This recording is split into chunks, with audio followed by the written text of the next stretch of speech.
બનાસકાંઠા જિલ્લા પંચાયત 40 સિહોરી સીટના આમ આદમી પાર્ટીના ઉમેદવાર ભવાનજી હાલાજી ભીલડિયાનો ડોર ટુ ડોર પ્રચાર શરૂ।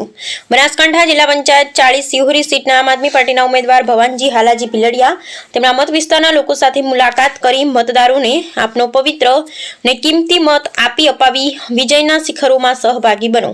આપનો હંમેશના માટે અમારા ઉપર ઉપકાર રહેશે અને આપનું ઋણ રાખીશ। એક વખત સાથ અને સહકાર આપવા મારા વિસ્તારમાં આવતા તમામ मतदार भाईओ बहनों ने मारा निशान झाड़ू ने वोट आपी विजय बनावो जेवी नम्र अपीलो साथे जोरशोर थी डोर टू डोर प्रचार शुरू। रामजीभाई रायगोर, बनासकांठा जिला पंचायत 40 सिहोरी सीट में भवानजी हालाजी भीलडिया बे आम आदमी पार्टी में उम्मीदवारी नोंधावी छे अने मारू निशान झाड़ू छे।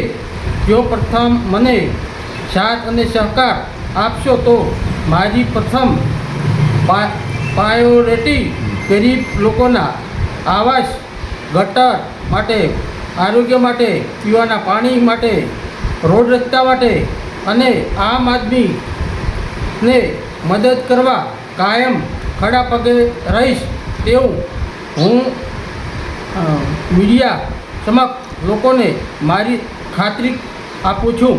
શું નામ છે તમારું? मारू नाम भवानजी हालाजी भीलडिया। બરોબર। વતન ક્યાંનું?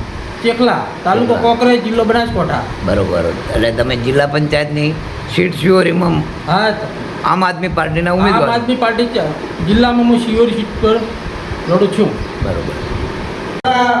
અહીંના જે જિલ્લા પંચાયતના સદસ્ય છે ભવાનજી હાલાજી અને ભીલડીના અને તાલુકા પંચાયતના જે સભ્યશ્રી છે ઉમેદવારશ્રી છે રણુભા કુંવરસિંહ ડાભી, સિહોરી બે વાલાજી તખતજી, ડુંગાસણના મહેશજી અને ચેકલાના રમેશજી ભવાનજી, આ બધા તમારી પાસે આવીને વાત શું કરવા માંગે છે? તમારી પાસે આવીને વાત એટલી જ કહેવા માંગે છે કે અત્યાર સુધી બહુ સહન કર્યું, અત્યાર સુધી આપણા પ્રાણ પ્રશ્નો એ સામાન્ય હોય છે તો કે કેવા?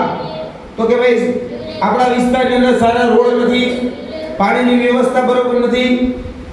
એ સામાન્ય પ્રશ્નોની ચર્ચા કરવા માટે આપણે પ્રયત્ન કરીએ તો ચર્ચા નથી થતી, એની પર નિરાકરણ તો આવવાની બહુ દૂરની વાત રહી।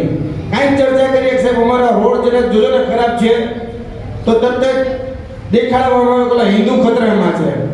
આપણે એમ કહે સાહેબ અહીંયા પાણી નથી આવતું તો કહેતો કે પાકિસ્તાન જતા રહ્યો। એટલે તમે વિચાર કરો, સામાન્ય પ્રશ્ન જે આપણા કોર્પોરેટર લેવલના હોય તેવા એ પ્રશ્નોનું નિરાકરણ નથી આવતું। ક્યાંક ને ક્યાંક અત્યાર સુધી ભાગ બટાઈથી જે લોકોએ શાસન કર્યું એ શાસનમાં આપણે હવે બધાએ ક્યાંક ને ક્યાંક આપણા સ્થાનિક ઉમેદવારોને જીતી અને અત્યારની જે આપણી નગરપાલિકા, જિલ્લા પંચાયત, તાલુકા પંચાયત જે છે એની અંદર આપણો પ્રતિનિધિ આપણી વેદનાને વાચા આપે, એના માટે આપણે બધા આજે ભેગા